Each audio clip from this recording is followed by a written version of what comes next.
নমস্কার বন্ধুরা, শুভ সকাল। আবার একটি অন্যরকম ভিডিও নিয়ে আমি চলে এসেছি তোমাদের সঙ্গে। তো সম্পূর্ণ ভিডিওটা দেখার অনুরোধ রইল সকলের কাছে। আর আজ সকাল সকাল ভিডিওটা স্টার্ট করে দেওয়ার একটাই কারণ, যেহেতু আজকে আমাদের গ্রামের নবান্ন, তাই সকাল সকাল উঠে সমস্ত কিছু কাজ করে নিয়েছি। আর এইদিকে দোলনাটা ভালো করে গুছিয়ে দিয়েছি, যেহেতু পাপড়ি ঘুমিয়ে গেলে দোলনায় শুয়ে দিতে পারবো। এদিকে মাছ এসেছিলো, তো মাছটা এবার নিয়ে নেবো। এখানে ছিল ব্লাড কাপ, সিলভার কাপ আর রুই মাছ, তো রুই মাছটা আমরা নিয়ে নিয়েছি।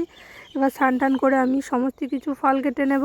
তো সমস্ত রকমের ফল আমার কাটা হয়ে গেছে। আর এখানে একটু কাজু, কিশমিশ, মূলো, আদা আর চেরি কেটে নিয়েছি কুচি কুচি করে। আর আগে থেকে একটু ক্ষীর বানিয়ে রেখে দিয়েছিল, ক্ষীর আর পাটালি গুড় আমি একসঙ্গে মেখে নিয়েছি। এবার চাল গুঁড়োর সঙ্গে মাখিয়ে নেব।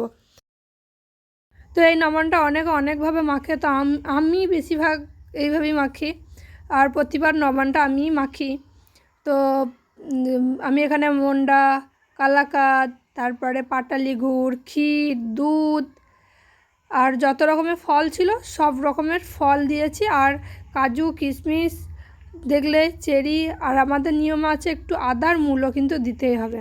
তো এইভাবেই নবান্ন অনেকটাই আমার মাখানো হয়ে গেছে। আর এটা আলতো হাতেই মাখাতে হবে, মানে ফলগুলোকে চালের সঙ্গে মিক্স করে নিতে হবে। নবান্নটা কিন্তু আমার মাখানো কমপ্লিট হয়ে গেছিলো। আর ভাবলাম যে একটু মিষ্টিটা কম লাগবে, হতে পারে, তো সেইভাবে আবার একটু পাটালি গুড় আমি মিক্স করে দিলাম।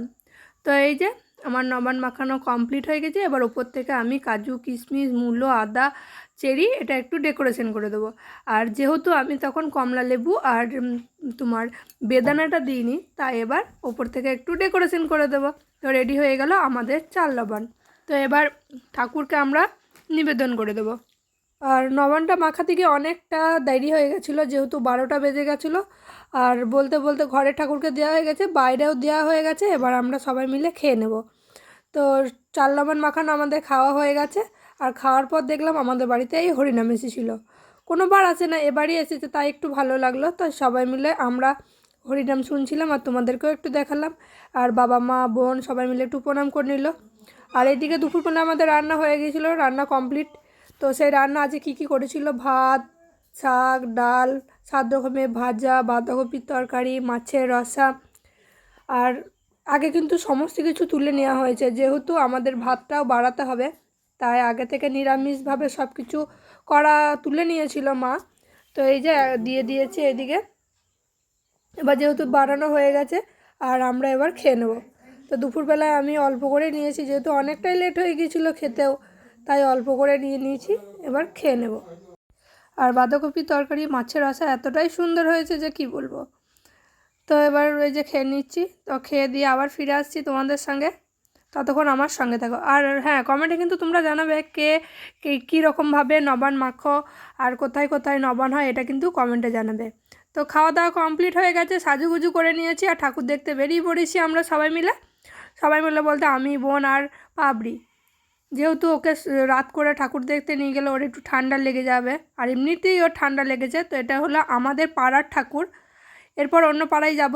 আর তখন একটু সন্ধে সন্ধে লেগে গিয়েছে। আর লাইটিংগুলো এতটাই সুন্দর লাগছে যে গোল গোল লাইটগুলো পাপড়ি ধরতে চাইছে। তো চলো, কতগুলো ঠাকুর হলো তোমাদের একবার ঘুরিয়ে নিয়ে আসা যাক। আর লাইটগুলো কতটা সুন্দর লাগছে তো কি বলবো। তো খুবই ভালো লাগলো। আর এই নবান্নটা আমাদের একটু লেট করেই হয়, জানো না, যেহেতু সবারই পরীক্ষা থাকে, সবাই আনন্দ করতে পারে না, তাই লেট করেই করে। সেইভাবেই নবান্নটা আমাদের সবারই লাস্টেই হয়।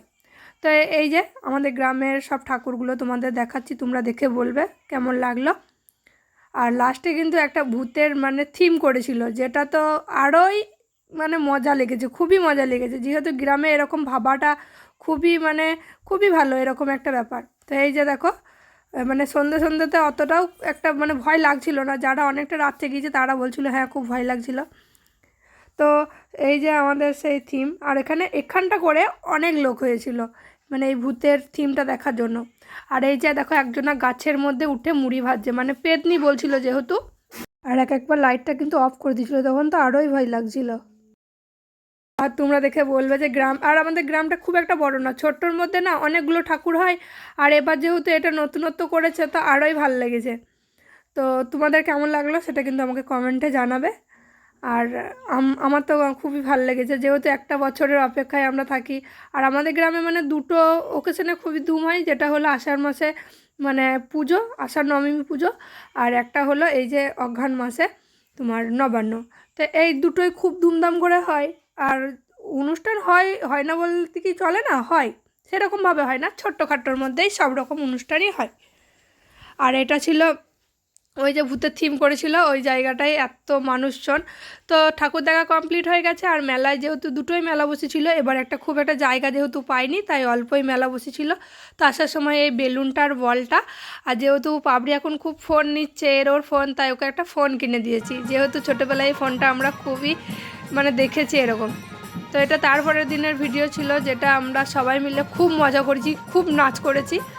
আর সবাই মিলে মানে পাড়ার যত দিদি, বোন, বৌদি, মামি, কাকিমা, মানে সবাই খুব এনজয় করেছি। আর তোমাদের সঙ্গে শেয়ার করছি যে গ্রামেও এরকম একটু হলেও হয়। তো তোমরা দেখে বলবে যে ভিডিওটা তোমাদের কেমন লাগলো। আশা করি সবারই ভালো লেগেছে। তো ভালো লাগলে লাইক, কমেন্ট অ্যান্ড শেয়ার তো রইলই। আর একটু সাবস্ক্রাইব করে দিও, যাতে আমার এই ছোট্ট চ্যানেলটাকে আমি আগে নিয়ে যেতে পারি। আর আগেরবার খুব মিস করেছি, যেহেতু সব বন্ধু দিদিরা সবাই খুব মজা করেছে, আমি যেহেতু খুব একটা মজা করতে পারিনি। হ্যাঁ, কিন্তু দাঁড়িয়ে দাঁড়িয়ে সব কিছু দেখেছি। কিন্তু এবার যেহেতু হয়ে গেছে, তাই ওকে নিয়ে ফুল দমে মজা করেছে। তো ওকে তো আর মানে এতটা দূর ওকে নিয়ে আসিনি, ওকে মায়ের কাছে রেখে নিজে এসেছিলাম একটু। তো আমিও বেশিক্ষণ ছিলাম না, যেহেতু বন্ধুরা বললো বেশ চল, তো বন্ধুদের আবদার রাখার জন্য আমিও একটু গিয়েছিলাম। তো এই যে আমাদের ঠাকুরটা এখন ওই যে পাশে দাঁড়িয়ে আছে, যেহেতু একসঙ্গে 3-4টে ঠাকুর একটা রাস্তার মধ্যে চলে এসেছে, যেহেতু পাশ দিতে হবে, তাই ঠাকুরগুলোকে দেখতেও খুব ভালো লাগছে। আর এত লোক জমে গেছে যে কী বলবো। ওই যে আমাদের ঠাকুরটা এখন ওই দিকটা দাঁড়িয়ে আছে, ওইদিকে একটা ঠাকুর, এদিকে একটা ঠাকুর, তো 3 দিক থেকে মানে ঠাকুর আসছে। আর আমরা দাঁড়িয়েছিলাম, আর সব ঠাকুর যেহেতু এক জায়গায় এসেছে না, এত লোক হয়ে গেছে, সেই দৃশ্যটা দেখতে খুবই ভালো লাগছিল। আর সমস্ত গ্রাম মানে আমাদের গ্রামের পাড়ার যত রকমের বাজনা ঠাকুর ছিল, সব ঠাকুরই একসঙ্গে বেরিয়েছিল। সেটা সবটাই তোমাদের সঙ্গে শেয়ার করতে পারলাম না, কিন্তু যেটুকু পারলাম সেটুকু তোমাদের সঙ্গে শেয়ার করলাম। আর এখানে যেহেতু দাঁড়িয়েছিলাম, তাই 3-4টে ঠাকুর একসঙ্গে দেখতে পেয়েছি। হ্যাঁ, আর বাজনাগুলো ছিল এক এক রকম। যেহেতু আগে যেহেতু এর থেকে অনেক ধুম হতো, যেমন রোড ফাংশন হতো, তারপরে 2-3 রকমের বাজনা হতো, ডিজে বক্স থাকতো। আর এখন 2-3টে বাজনা নিয়েই ঠাকুর বেরিয়ে পড়ে। তো কি করা যাবে, যেহেতু এটুকুই হয়েছে, তো এটুকুতেই আমরা খুব খুশি ছিলাম, খুব মজা করেছি। তো আনন্দে দিনগুলো কেটে গেছে, বুঝতেই পারিনি। কি বন্ধুরা, ভিডিওগুলো খুব সুন্দর লেগেছে না? তো ভালো লাগলে লাইক, কমেন্ট, শেয়ার আর সাবস্ক্রাইব করে আমার এই ছোট্ট চ্যানেলটির পাশে থাকার অনুরোধ রইল সবাইকে। তো আজকের মতো ভিডিওটা ছিল এটুকুই। তো টাটা, বাই।